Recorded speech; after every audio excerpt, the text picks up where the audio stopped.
Alors, bien-aimés en Christ, shalom, shalom, et encore bienvenue au refuge Cité de Vie. Pour rappel, pour asseoir bien, peut-être ceux qui ne sont pas là, j'allais peut-être vous dire d'aller voir le culte sur YouTube pour la semaine dernière, mais nous allons faire un petit rappel. Le petit rappel que nous allons faire, c'est que la semaine dernière, nous avons expliqué comme quoi, pour développer la conscience de Christ en nous, nous avons dans un premier temps, premièrement, être dans l'acceptation de la parole que Dieu nous donne. Amen. C'est la première étape. La première étape est d'accepter la parole.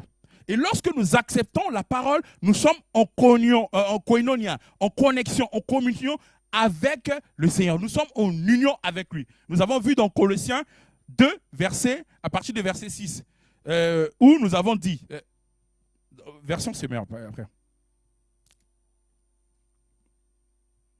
Dans la version sommaire, aussi, puisque vous avez reçu Christ, Jésus le Seigneur, comportez-vous comme des gens unis en lui.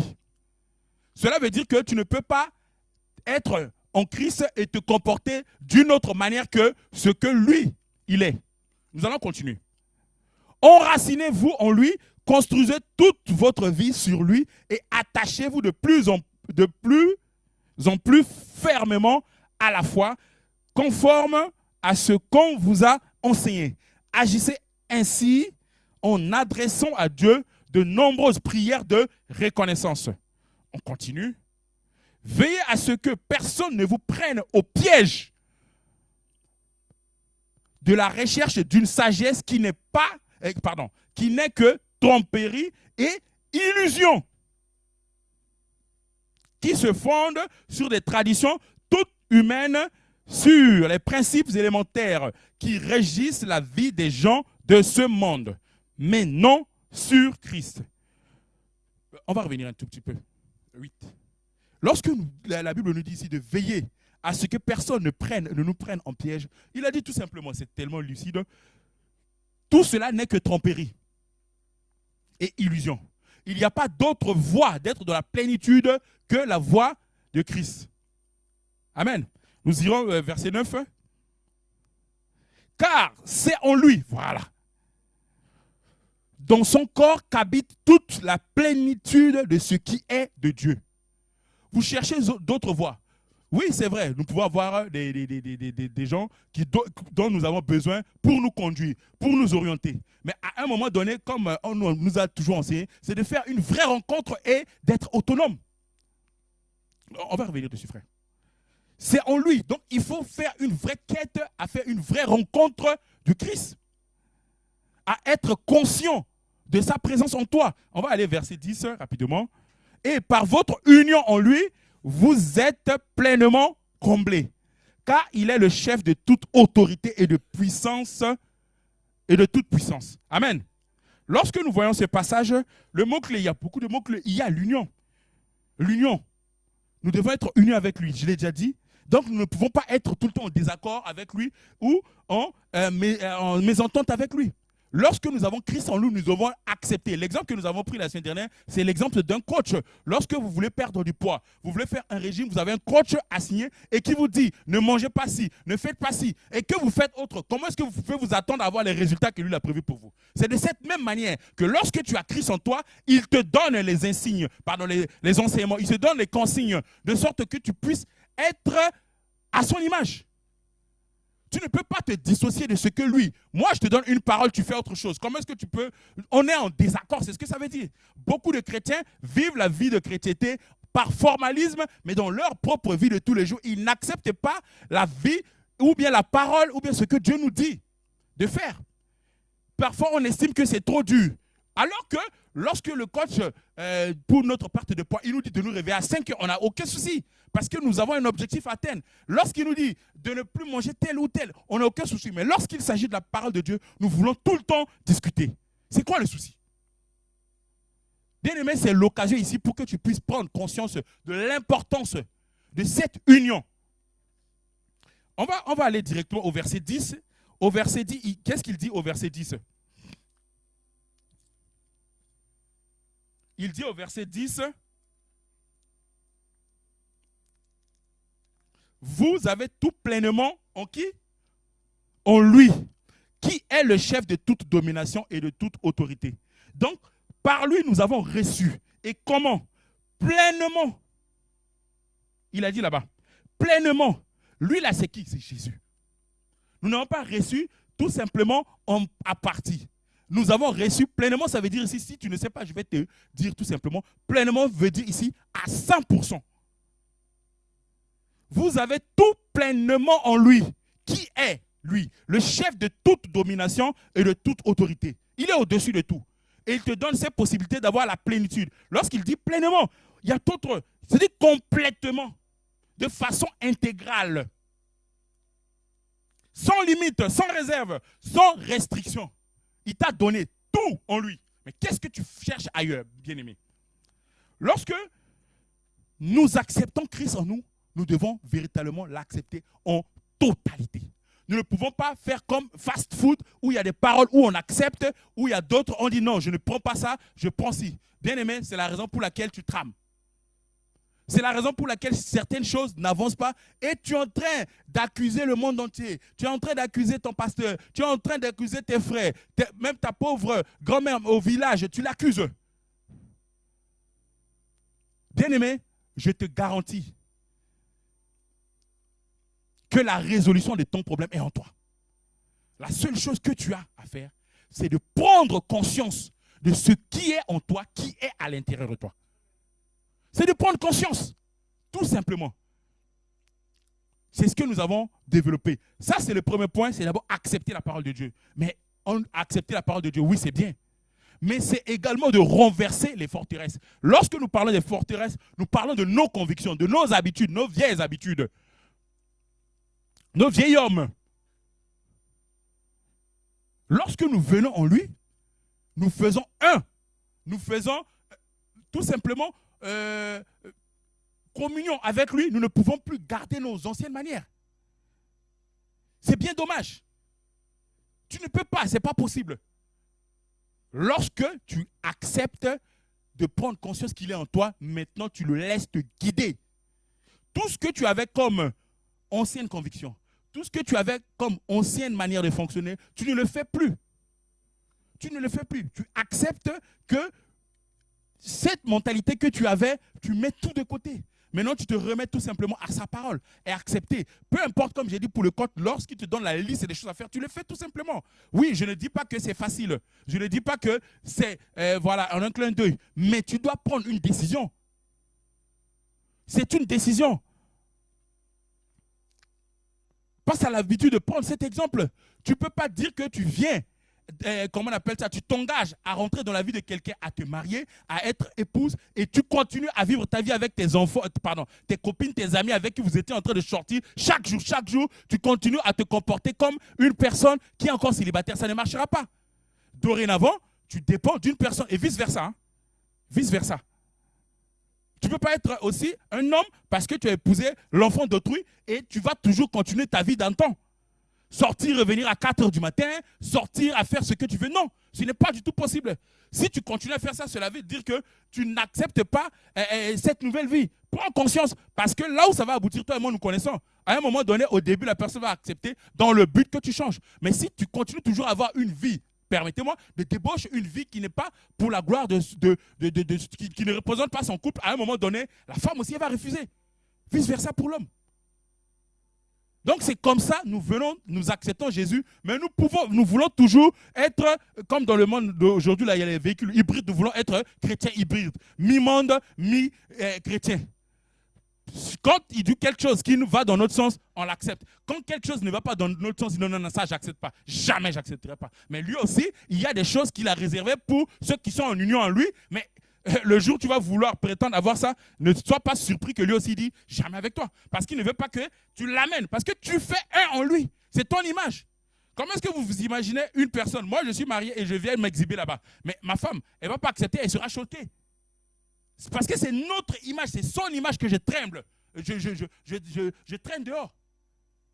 Donc, c'est la raison pour laquelle les forteresses sont véritablement un souci, mais tu dois accepter de bannir, d'anéantir et de laisser tout simplement la parole te remplir, te remplir. Et bien aimé, à chaque fois, tu as peut-être parfois la bonne volonté, mais tu n'y arrives pas. Pourquoi? Parce que tu veux le faire selon ton planning encore.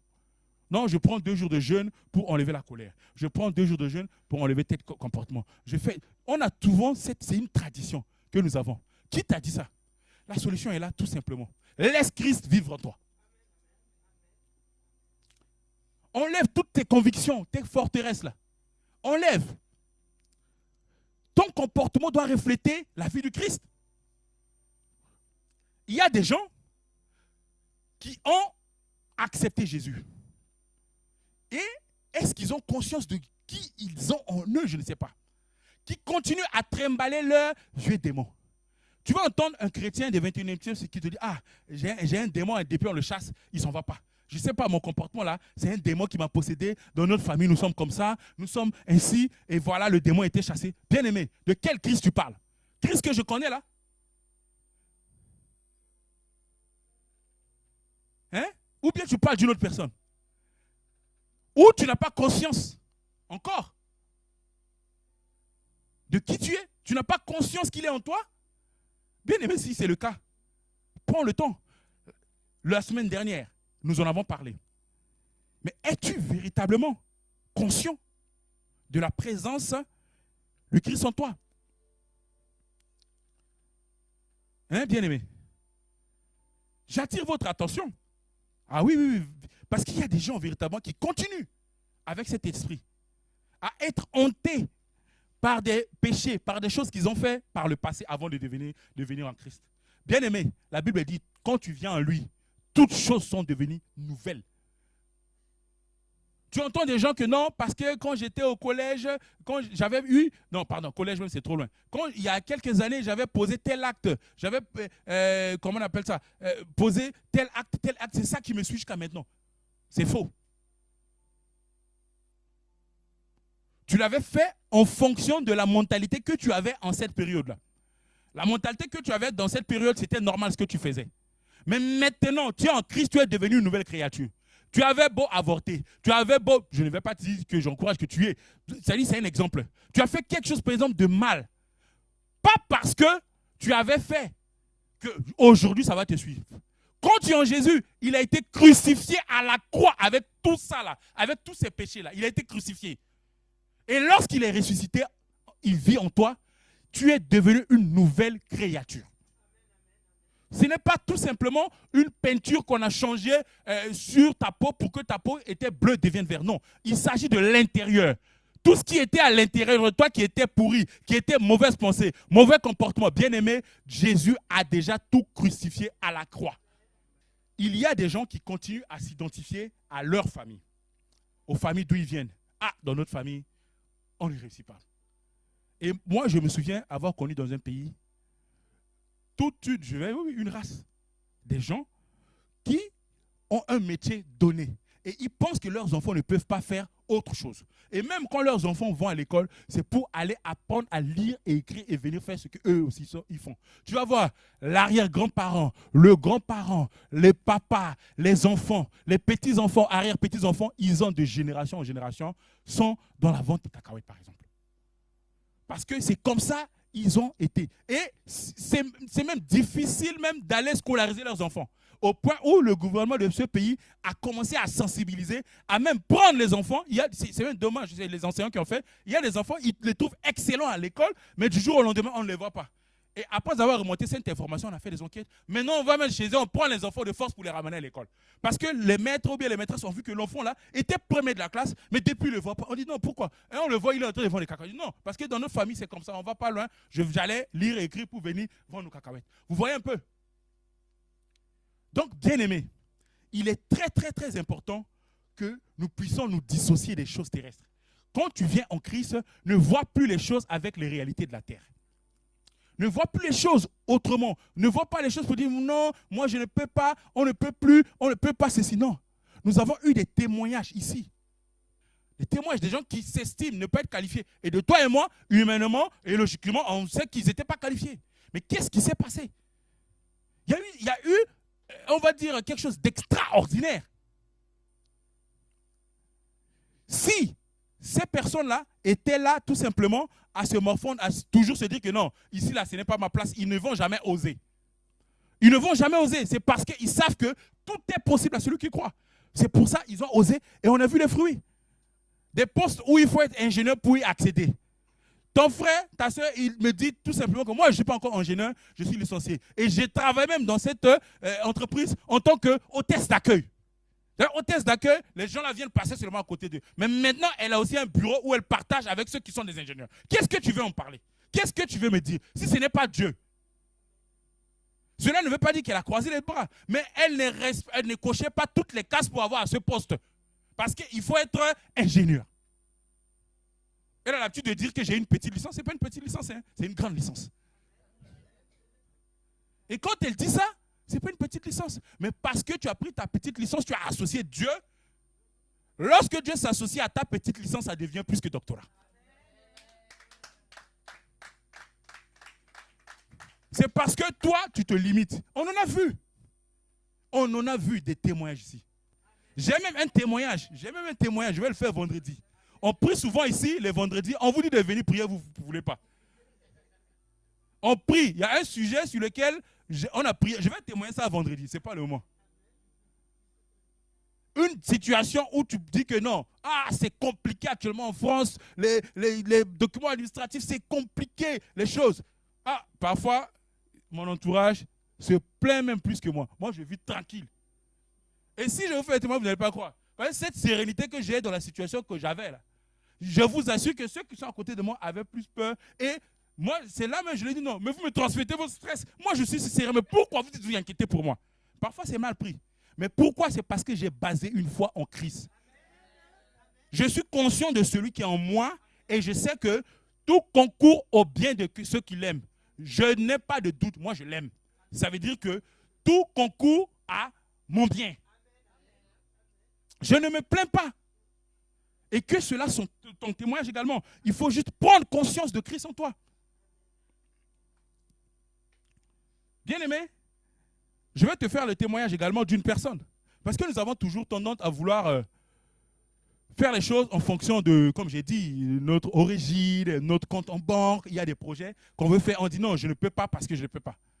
Une personne a témoigné qui n'avait pas les moyens, mais il voyait la situation de sa vie avec ses enfants. Il n'en pouvait plus.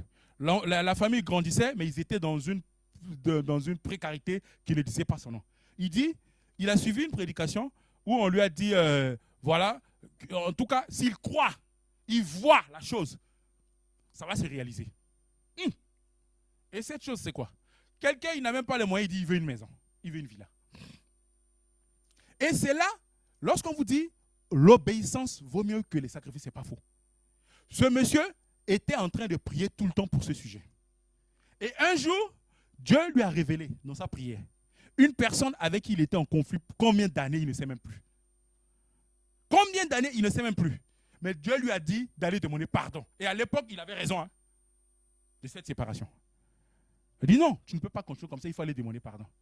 Il en a parlé à son épouse, ils ont prié. Un jour, il s'est levé, il va. Mais les temps sont passés. 5 ans, 10 ans, 20 ans, on ne sait pas qui ma soeur est devenue, qui le frère est devenu. Mais cette position, parce qu'il prie, il n'a pas vu son compte en banque, mais il était dans l'obéissance. Il vient, lui, dans le but de demander pardon. Voilà, mon frère, on avait eu des problèmes, des soucis. Voilà, je viens te demander pardon. Depuis tout ce temps, voilà. Et vous savez ce qui s'est passé? Gloire à Dieu. Cette personne aussi a connu Dieu maintenant. Cette personne aussi connaît Dieu. Et Dieu aussi lui a mis à cœur depuis d'aller demander pardon à ce monsieur. Et ce monsieur est devenu un grand entrepreneur, un grand homme d'affaires et qui construit des lotissements, des maisons. Et Dieu lui a mis à cœur qu'à cause de toi, ton ami là, sur vos projets, que tu l'avais doublé il y a 10 ans, 20 ans, il ne fait plus ça, il a découragé parce que c'est des gens, comme les affaires n'ont pas marché, il a abandonné. Il ne fait plus. Mais voilà, il vit sa vie tranquillement. Mais en tout cas, l'autre ami là-bas a excellé. Il vient, ils se sont demandé pardon. L'autre m'a dit vraiment, Dieu m'a mis à cœur que pour me faire pardonner, je dois te donner une villa. Ça fait presque un an ou bien 6 mois que ça me revenait. Mon pasteur m'a dit, les hommes de Dieu m'ont dit que tu avais blessé quelqu'un, tu avais détourné quelqu'un dans une affaire. Il vit des situations difficiles. Donne-lui une villa. Il dit non, ma villa où j'ai pris des crédits, j'ai fait comment je peux lui donner gratuitement? D'ailleurs, on ne se parle plus. Est-ce que vous comprenez? Ce monsieur, il n'avait pas d'argent en compte, mais il avait foi. Il était obéissant. Il est parti parce qu'on lui a dit d'aller demander pardon. Il va demander pardon. Il rentre à la maison avec une clé. Il dit à son épouse, nous avons une villa. Est-ce que vous voyez? Parce que ce monsieur a été obéissant.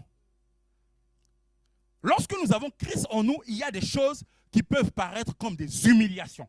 Il y a des choses qui peuvent paraître anormales pour toi humainement d'aller faire, mais tu dois le faire parce que Dieu te demande d'aller le faire.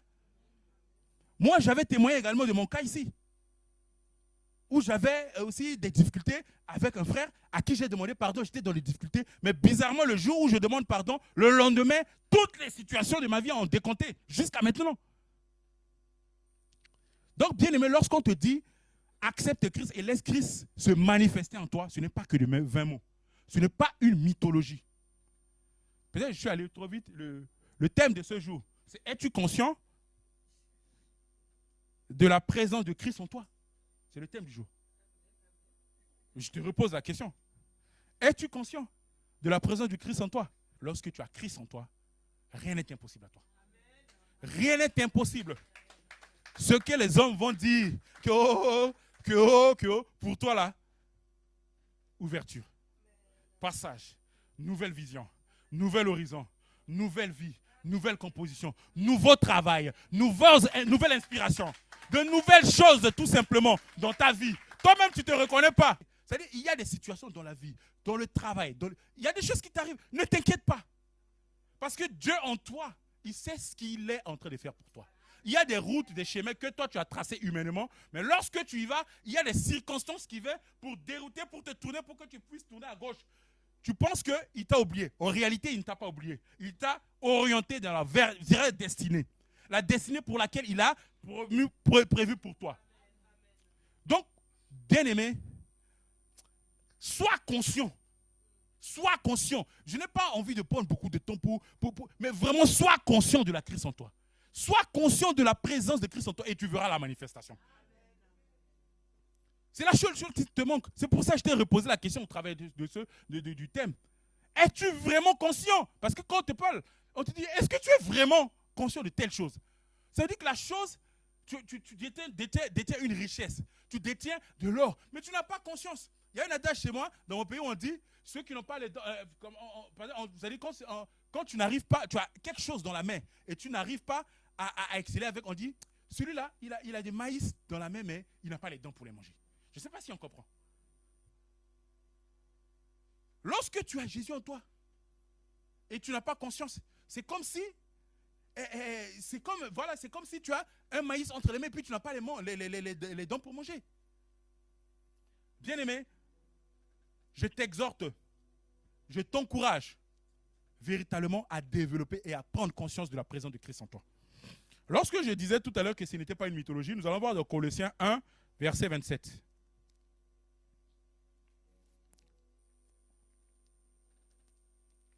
Colossiens 1, verset 27.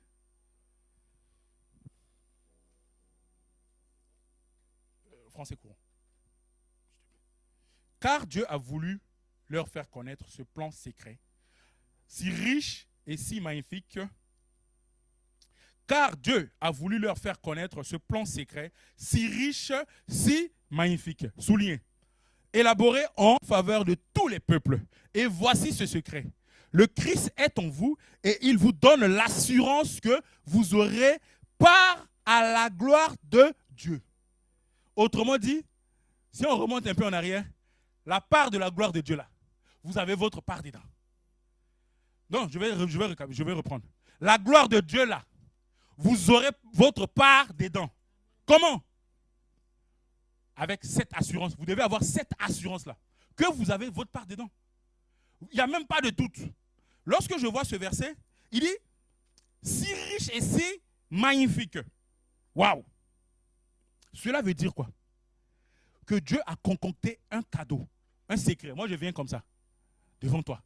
C'est un secret. Hein? Tu ne sais pas ce qu'il y a dedans. Amen. Mais la Bible nous dit ici que il a voulu leur faire connaître ce plan secret qui est si riche. C'est dans ma main derrière ici. C'est si riche, c'est si magnifique. Élaboré pour qui? En faveur de tous les peuples. Il n'a pas dit certains. Il a dit toi, tu fais partie. Amen. Et voici ce secret. Je l'avais derrière. Hein? Et maintenant, il nous informe, voici ce secret. Et même, là, tu vas dire, mais c'est quoi ce secret?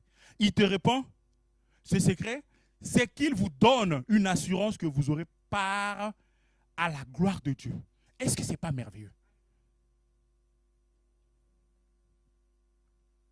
Amen. Bien-aimé, c'est l'occasion ici pour toi de prendre conscience que quand tu as Jésus en toi, tu as une assurance d'avoir une part de la gloire de Dieu. Autre version dit, Christ en vous l'espérance de la gloire. L'espérance, ça veut dire quoi? Ça veut dire espoir, ça veut dire conscience. C'est-à-dire, tu n'as même pas de doute, tu crois que cette gloire-là, toi aussi, tu as ta part dedans. C'est ce que ça veut dire. Tu ne dois pas avoir de doute, tu dois avoir une croyance, une ferme assurance. Avoir la part de Dieu, ça veut dire participer à. Être partie prenante de la gloire de Dieu. Et lorsque tu vois la gloire de Dieu dans tous les domaines, hein, cette gloire, toi aussi, tu as droit à une part. Nous allons voir très rapidement dans le livre de Galates 4, à partir du verset 19. Mes enfants, pour qui j'éprouve de nouveau des douleurs de l'enfantement jusqu'à ce que Christ soit formé en vous. Mes enfants, pour qui j'éprouve de nouveau les douleurs de l'enfantement jusqu'à ce que Christ soit formé en vous. Lorsque vous voyez mes enfants, il s'agit ici des enfants spirituels. Amen. Pour qui? Mes enfants, pour qui j'éprouve de nouveau, c'est l'apôtre Paul qui parle ici, hein, au peuple de Galatie. C'est l'apôtre Paul qui leur parle. Il dit, vous êtes mes enfants spirituels, pour qui j'éprouve de nouveau des douleurs de l'enfantement. Comment est-ce que lui, déjà homme, on va dire qu'il a des douleurs d'enfantement? Comment ça? Là, il parle d'enfantement des fils spirituels. C'est ici le lieu également que nous devons prendre pour célébrer la vie de nos conducteurs, pour prier pour nos conducteurs. Parce que, comme apôtre Paul, c'est douloureux d'enfanter en toi un enfant de Dieu. Pourquoi? Nous tous, nous connaissons nos caprices, nous connaissons nos manquements. Combien pasteur a été obligé de nous tirer? Combien Mme Hélène était obligée de nous rappeler à l'ordre? C'est douloureux. Elle aussi, elle a ses problèmes. Elle a sa vie. Mais l'apôtre Paul est en train de parler à ses enfants spirituels. Comme quoi, il est douloureux. Et ce n'est pas faux. Parce que quand tu as un berger, tu as une personne comme ça, il partage avec toi tes douleurs. À chaque fois que vous allez l'appeler, je ne sais pas si c'est le cas, mais moi je pense que c'est comme ça. En tant que responsable, il y a des collègues, dès que le téléphone sonne, je dis, c'est encore quoi? Je vous assure. Parce que généralement, quand il n'y a pas de problème, on ne m'appelle pas. Il y a certaines. C'est-à-dire, dès que son téléphone sonne, je sais qu'il y a un souci à résoudre. Automatiquement, comme une sorte de GPS déjà en train de tourner, quelles sont les éventualités pour que je puisse rassurer la personne et donner des orientations. Et je crois que c'est la même chose. Hein? C'est la même chose pour nos conducteurs. L'apôtre Paul le dit. C'est douloureux l'enfantement. Pourquoi? On peut reprendre, frère. Douloureux de l'enfantement jusqu'à ce que Christ soit formé en vous. Parce qu'il doit vous accompagner, il va supporter vos difficultés, non seulement vos caractères, mais vos challenges, vos soucis. Vos soucis, ce sont ses soucis, vos problèmes, ce sont ses problèmes. Il doit vous amener. Cela veut dire quoi? Cela veut dire tout simplement que même si on nous demande, la Bible nous demande d'être conscients de Christ en nous, nos conducteurs, nos pasteurs, nos responsables ont également ce devoir de nous accompagner à nous enfanter spirituellement, je le répète, à devenir Christ en nous. Parce que ce n'est pas tout le monde qui aura peut-être cette possibilité, cette capacité, ou bien on le fait, on va dire, mais de façon involontaire. Donc, laissons également nos conducteurs nous parler, laissons nos pasteurs nous parler, laissons nos responsables nous orienter, parce que Dieu, il passe par ces personnes-là qui connaissent très bien ta nourriture, tes besoins, pour qu'ils puissent t'apporter. Parce que c'est la raison pour laquelle il faut être obéissant. Donc, il y a des situations où nos conducteurs, nos conductrices, nos responsables nous disent « faites ceci, faites cela » et nous tournons en rond, nous refusons. Devant eux, nous pouvons accepter par politesse, mais au fond, nous ne le faisons pas. Bien-aimé, il est très important pour toi de savoir que développer la vie de Christ en toi passe également par l'implication de tes conducteurs. Amen. Maintenant, si tu as pris conscience de la présence du Christ en toi, la question, bien évidemment légitime, est de se savoir. Mais ok, j'ai pris la conscience. J'ai pris la conscience, j'ai développé la conscience de Christ en moi. J'ai pris conscience que Dieu habite en moi. Mais comment vivre de façon concrète cette vie de Christ en moi? C'est un peu, nous avons déjà anticipé. Hein. C'est au travers de nos caractères, c'est au travers de ce que nous faisons. Autrement dit, nos attitudes, comment tu te vois également? Amen. Oui, c'est ça aussi, c'est très important. C'est cette difficulté. Je l'ai presque dit à l'introduction. Comment tu te vois? Est-ce que tu te vois comme une nouvelle créature, comme on a dit? Est-ce que tu te vois dans un nouveau parcours? Tu dois savoir, bien-aimé, que quand tu prends conscience de Christ en toi, ta vie a véritablement changé. Ton statut a changé. Et lorsque je dis ton statut a changé, ton statut a véritablement changé. Nous allons voir dans 2 Corinthiens 5, à partir du verset 16. Ainsi, dès maintenant, nous ne connaissons personne selon la chair. Et si nous avons connu Christ selon la chair, maintenant, nous ne le connaissons plus de cette manière. Si quelqu'un est en Christ, il est une nouvelle créature. Les choses anciennes sont passées, voici toutes choses sont devenues nouvelles. Bien-aimé, cette parole vient tout simplement réconforter ce que j'avais déjà dit en amont. Tu es une nouvelle créature, tu es une nouvelle personne. Ne te vois plus comme celui d'avant. Quel que soit le péché du passé, quel que soit ce que tu avais fait avant, lorsque tu viens en Christ, tu es véritablement une nouvelle créature. On peut même voir dans 1 Corinthiens 6, verset 19. On l'a tellement lu que ça devient peut-être parfois banal pour certains. Ne savez-vous pas que votre corps est le temple du Saint-Esprit qui est en vous, que vous avez reçu de Dieu et que vous ne vous appartenez point à vous-même? Ne savez-vous pas que vous êtes le temple du Saint-Esprit? Lorsque vous êtes conscient que vous êtes le temple du Saint-Esprit, cela veut dire quoi? Cela veut dire que ton corps est le temple du Saint-Esprit, le temple du roi. Connaissez-vous dans quel pays un opposant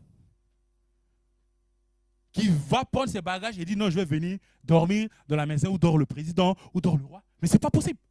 Il veut sa mort lui-même, déclarée d'avance. Un opposant ne peut pas, il fait ces trucs-là à la radio, à la télé, loin. Mais tu ne vas jamais le voir, même s'il vient avec une bonne intention, à côté. On va les égouer et on va dire que non, voilà, il était venu faire une tentative ou quoi que ce soit. Mais c'est le même cas pour toi. Comment est-ce que tu peux être conscient de la présence du Christ en toi et que ton corps est comment on appelle ça, le temple du Saint-Esprit, le temple du roi, et tu penses que l'ennemi peut venir rester dans cette maison et t'opprimer, t'oppresser? Ce n'est pas possible. Enlève ça de ta tête. C'est impossible que tu sois encore maintenu en captivité par quelqu'un de démon. C'est qui ce démon-là qui va venir se mélanger avec le roi des rois? Un roi où on ne peut même pas le voir de yeux vivants. Ce n'est pas possible. Il illumine tellement. Tu es seulement quelques mètres là-bas. Tu ne peux même pas traverser. Allez, proche des palais, vous allez voir. Il y a au moins 3 ou 4 barrières. Déjà, en haut ici, là, peut-être c'est auxiliaire de police, police municipale, police ceci. C'est-à-dire qu'il y a 4 ou 5 avant d'arriver là-bas. Toi-même, comment se fait-il que lui va venir? Enlève ça de ta tête. Qu'il n'y a aucun démon en toi. Aucun. Même s'il y en avait. Lorsque Christ vient en toi, il vient faire, avant même qu'il vienne s'installer, il y a un ménage qui est fait. Il y a un ménage qui est fait. Dispose tout simplement toi, ton esprit, dispose ton corps comme ce temple-là et laisse-le régner. Laisse-le régner. Galates 2:20. Il a été crucifié à la croix. Hein? Jésus a été crucifié avec Christ. Et si je vis, ce n'est plus moi qui vis, c'est Christ qui vit en moi. Si je vis maintenant dans la chair, je vis dans la foi au Fils de Dieu qui m'a aimé et qui s'est livré lui-même pour moi. Donc, il s'est livré. Il m'a aimé. Il s'est livré pour moi. Il y a tellement de choses qu'il a fait pour moi que je n'ai plus de doute pour lui. Dès que j'ai conscience de sa présence en moi, je ne peux plus jamais douter. Crucifié veut dire quoi? Que j'ai été martyrisé, torturé à la croix avec lui. Donc, il a mené mes péchés, tout ce que j'avais, à la croix avec lui. Et il le dit de façon précise. Hein, ce n'est plus moi qui vis, c'est Christ qui vit en moi. Et comment? Point d'interrogation. Par la foi. En qui? Au Fils de Dieu qui m'a aimé et qui s'est donné lui-même pour moi. Lorsque nous parlons, on va reprendre en incluant la foi. Hébreux 11, 1. Donc je vais reprendre en mettant tout cela. On va revenir sur Galates 2, 20. Ce n'est plus moi qui vis, c'est Christ qui vit en moi. Par la ferme assurance des choses qu'on espère, par la démonstration de celles qu'on ne voit pas. En qui? En Jésus. C'est-à-dire vous remplacez la foi par cette partie ici. Cette foi-là, c'est la ferme assurance que j'ai des choses. C'est-à-dire tout simplement pour t'amener à comprendre que tu as également une part à jouer. C'est par ta foi. Et cette foi se définit par Hébreux 11, 1. C'est ce que je veux te faire comprendre. C'est la définition de cette foi. C'est pour ça que j'ai dit, quand tu reprends l'ensemble, ça veut dire que c'est par cette foi, c'est la foi que j'ai et la ferme assurance que j'ai et la démonstration de ce que je n'ai pas vu en Jésus. Est-ce qu'on se comprend? Amen. Au Fils de Dieu qui m'a aimé et qui s'est donné pour moi. Donc cela veut dire que tu as également une part à jouer. Tu dois amener à l'existence ce qui est déjà disponible au travers de ta foi. Amen. Lorsque nous avons Christ en nous également, notre vie change. Lorsque nous parlons de changement de vie, cela ne veut pas dire que notre vie sera toujours coulée douce. Il peut y avoir des moments de soucis, des problèmes dans ta vie, lorsque tu as Jésus en toi. Mais cette mentalité que tu dois avoir, c'est cette conscience que Christ est en moi, c'est lui qui conduit le bateau. Il sait pourquoi nous traversons cette épreuve. Il sait pourquoi nous traversons cette situation. C'est pour m'amener vers ma destinée. Lorsque nous voyons la vie de Joseph, tout simplement, le déclenchement de la vie de Joseph, de la destinée de Joseph, a commencé le jour où ses frères ont commencé à concocter un plan contre lui. Le déclenchement de la bénédiction de Joseph a commencé le jour où il a été vendu. Le déclenchement de la bénédiction de Joseph commence là où il a été jeté dans la citerne. Est-ce que vous comprenez? Ce n'est pas parce que tu as Dieu en toi que certaines choses ne fonctionnent pas comme toi tu vois et tu vas commencer encore à murmurer, à dire que non, Dieu ne m'a pas fait ci, Dieu m'a oublié, etc. Il y a certaines épreuves par lesquelles nous passons qui est normal, qui nous amènent vers notre destinée. Il y a tellement de témoignages ici aussi. Moi, je ne serais pas ce que je suis actuellement si je n'avais pas traversé certaines épreuves. J'ai gagné en sagesse. J'ai gagné en beaucoup de choses parce que j'ai vécu certaines choses. Il y a certaines personnes qui sont des amis avec moi il y a plus de 10 ans, mais qui m'avaient trahi. Mais je vous assure, et je les remercie. Pourquoi? Parce que si je n'avais pas vécu cette trahison, je serais encore dans la naïveté, en pensant que la vie, elle est seulement bisounours. Je ne suis pas, on va dire, en conflit encore avec cette personne. Je ne suis plus en difficulté, mais j'ai compris et je lui rends grâce pour sa vie. Parce que s'il ne m'avait pas fait ça, je vous assure que j'allais penser que ça fonctionnait toujours comme ça. Un exemple tout simplement banal. Donc, bien aimé, il y a des situations que tu peux vivre. Mais ne pense pas que ton Dieu t'a oublié. Ton Dieu ne t'a pas oublié. Il a une destinée pour toi. La seule chose qu'il te demande, c'est de lui faire confiance. C'est une chose de l'accepter, oui. Mais c'est une autre chose de lui faire confiance. De le laisser nous conduire. De le laisser nous amener vers la destinée qu'il a réservée pour nous. Bien-aimé, je vais t'encourager, je vais inviter ceux qui le peuvent à se tenir debout. Nous allons rendre grâce au Seigneur.